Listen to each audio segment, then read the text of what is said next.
Mesdames, Messieurs, bonsoir. Bienvenue dans Le Monde aujourd'hui. On commence par les titres de ce journal.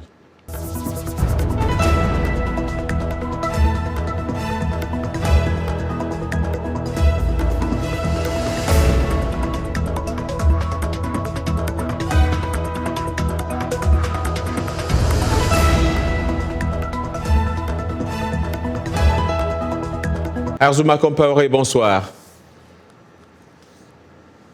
Bonsoir John. Alors, qu'est-ce qu'on peut retenir à ce stade de cette journée d'audition?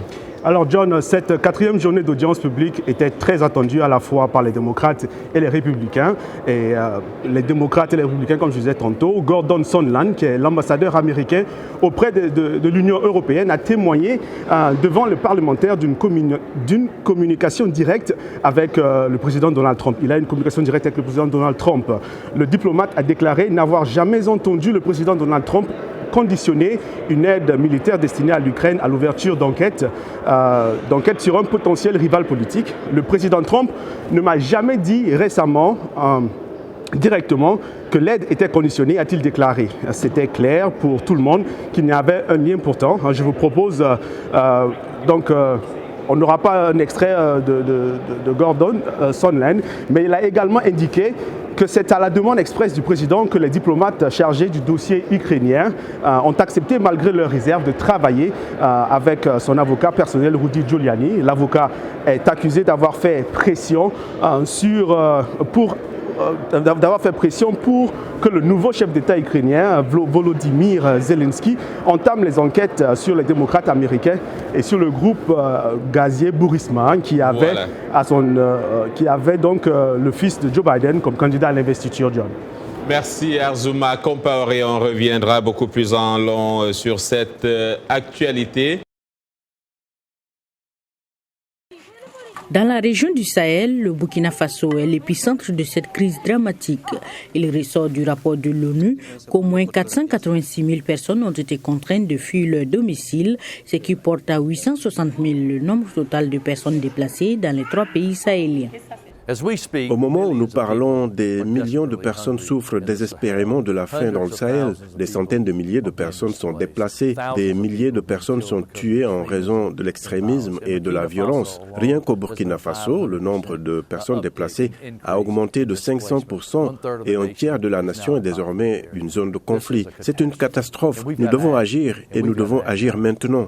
Cette détérioration de la situation humanitaire au Burkina Faso est liée en grande partie à la forte augmentation de la violence, où le nombre d'attaques dans la première moitié de 2019 a dépassé le total de 2018, avec 4 fois plus de victimes civiles que le total enregistré en 2018, rappelle l'ONU. Le monde ne comprend pas toute l'ampleur de la crise humanitaire grandissante dans la région centrale du Sahel, au Burkina Faso, au Mali et au Niger, qui est alimenté par de violents affrontements entre groupes armés, les déplacements de population, la faim et la pauvreté. Agissez maintenant pour lutter contre la faim au Sahel où toute une génération est menacée. Le conflit au Sahel dévaste l'agriculture et les économies rurales et près d'un enfant sur 3 n'est pas scolarisé dans de nombreuses zones touchées par le conflit, note l'agence onusienne. Cette année, 2,4 millions de personnes ont besoin d'une aide alimentaire dans le Sahel central, un chiffre qui pourrait augmenter. Ce dont nous avons besoin maintenant, c'est de la nourriture. Tout le reste peut attendre. Une fois que nous aurons de la nourriture, nous nous préoccuperons des vêtements. En attendant, les Nations Unies ont intensifié leurs actions en fournissant cette année une aide alimentaire à plus de 2,6 millions de personnes dans les 3 pays du Sahel, concentrant leurs efforts sur les zones où les besoins humanitaires sont les plus importants et où des déplacements massifs de la population ont eu lieu.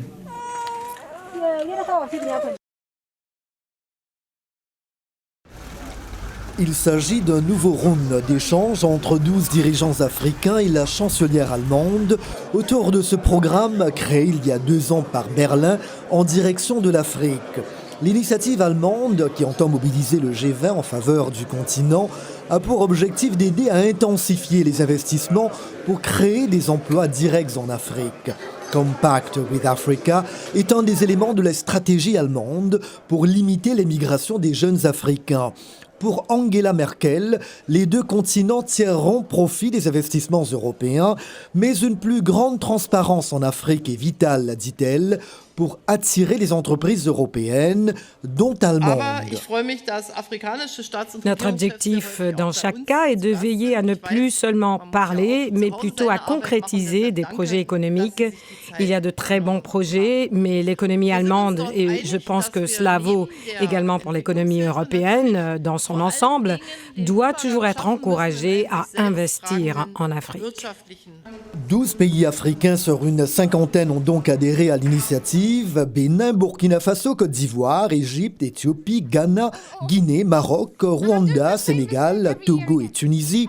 D'où l'appel de l'Union africaine de l'ouvrir à d'autres États du continent. Le projet se fait en partenariat avec la Banque mondiale, le Fonds monétaire international et la Banque africaine de développement.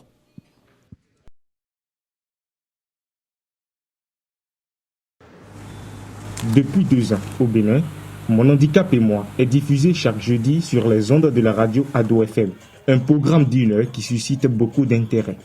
Dans le studio de cette radio, l'émission est présentée par Marcel Candide Rainvy, journaliste en situation de handicap. Mon handicap et moi, c'est une émission qui reçoit les personnes en situation de handicap.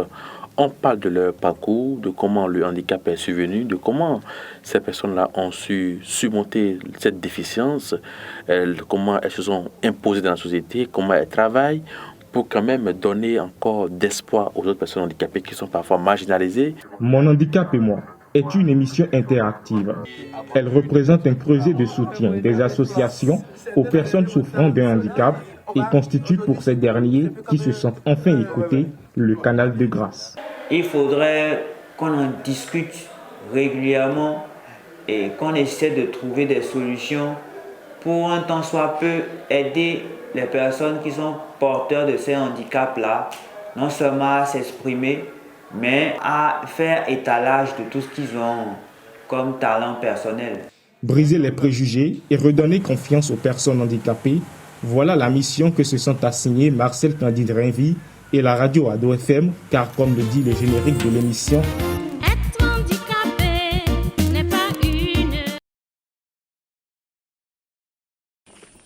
Beth Mwende pleure la perte de Mercy, sa fillette de 3 ans. L'enfant a été mordu par un serpent venimeux dans leur habitation.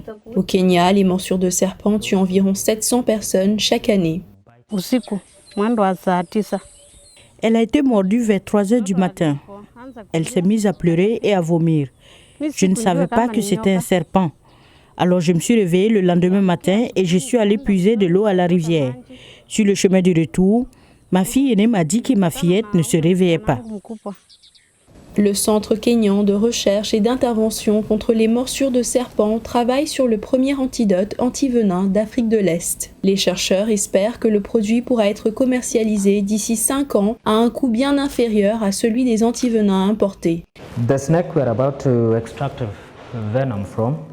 Le serpent dont nous sommes sous le point d'extraire le venin, nous l'appelons la vipère heurtante. C'est le serpent le plus répandu en Afrique.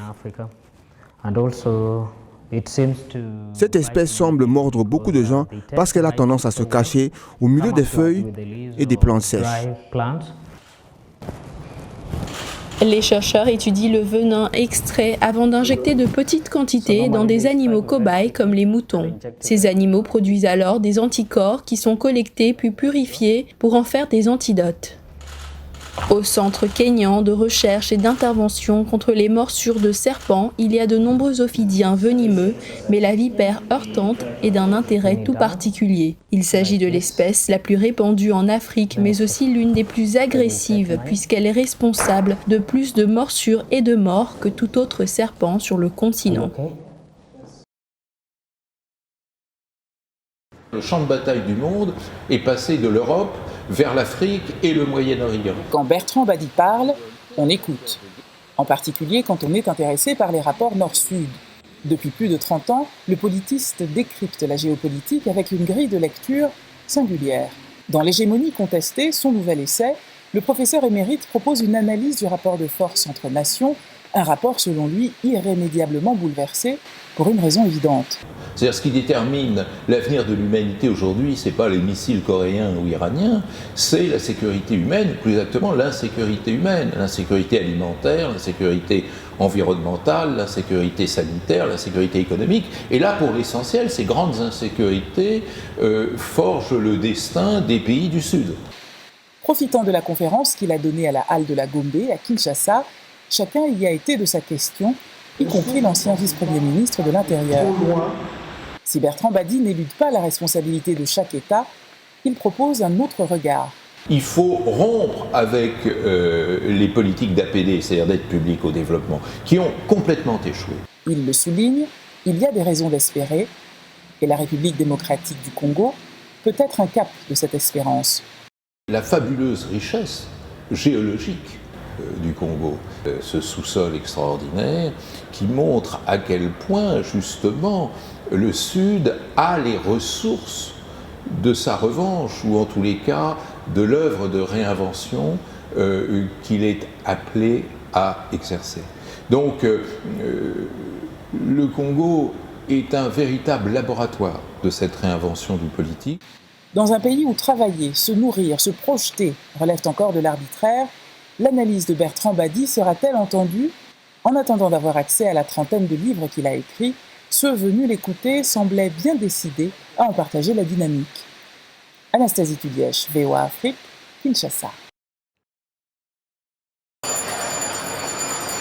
Des fans aux personnages, en passant par les dessinateurs et les auteurs, l'industrie de la bande dessinée reste un environnement très masculin.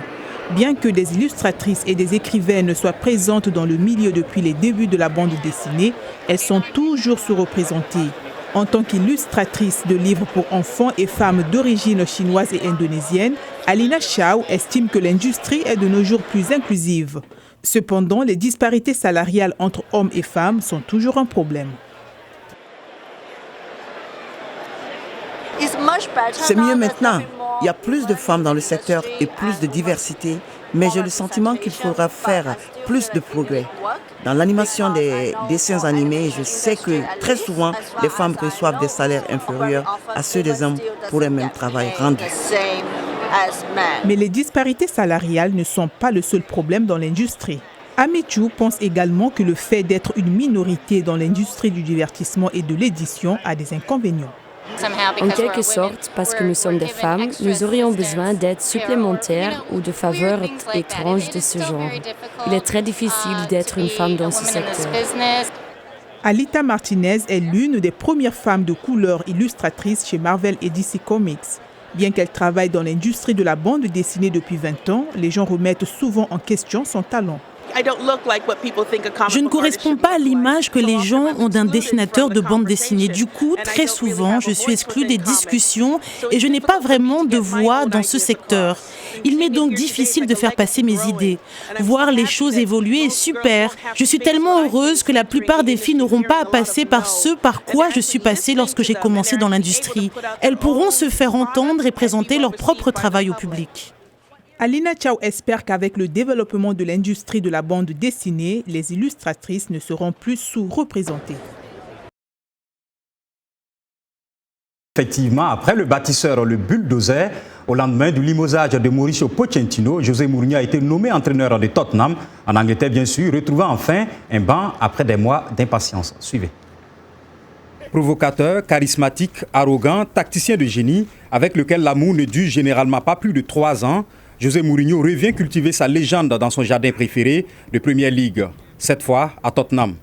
Un sacré remue-ménage pour les Spurs qui vont découvrir le style bouillant du Portugais. Pour l'instant, certains supporters de Tottenham restent nostalgiques de l'Argentin viré après 5 ans passés à la tête de l'équipe.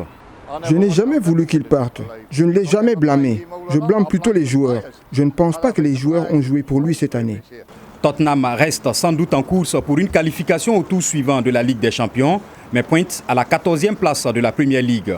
Mauricio Pochettino était déjà donc sur la sellette, mais des fans des Spurs croyaient qu'il pouvait au moins terminer l'année civile.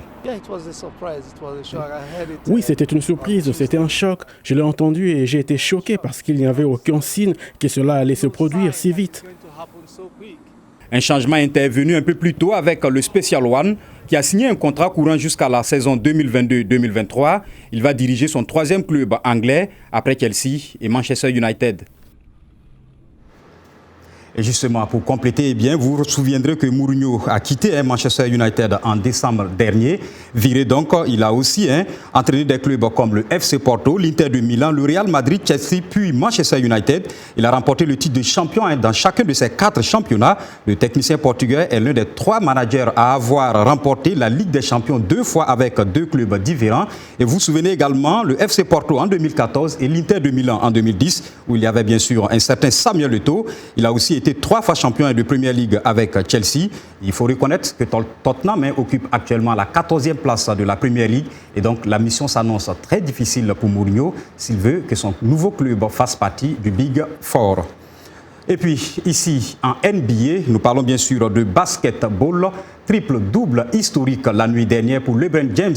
Ici donc en NBA, la star des Los Angeles Lakers a réalisé son 5e triple-double de la saison avec 25 points, 11 rebonds et 10 passes décisives, devenant le premier joueur de l'histoire à en avoir réussi face à toutes les équipes de la Ligue. Mais ce cas, en fait, disons, ce n'a pas été surtout facile pour les Lakers, j'y arrive, face à Oklahoma City, sacrément accroché, qu'il n'aura cédé que dans les dernières secondes, 112 à 107. LeBron James et les siens confortent ainsi leur domination au classement de cette NBA. Voilà, c'est tout pour les sports. On se retrouve demain. C'est la fin de ce journal. Merci à toute l'équipe qui l'a préparé et à vous d'avoir suivi. Excellente soirée à toutes et à tous. Demain est un autre jour.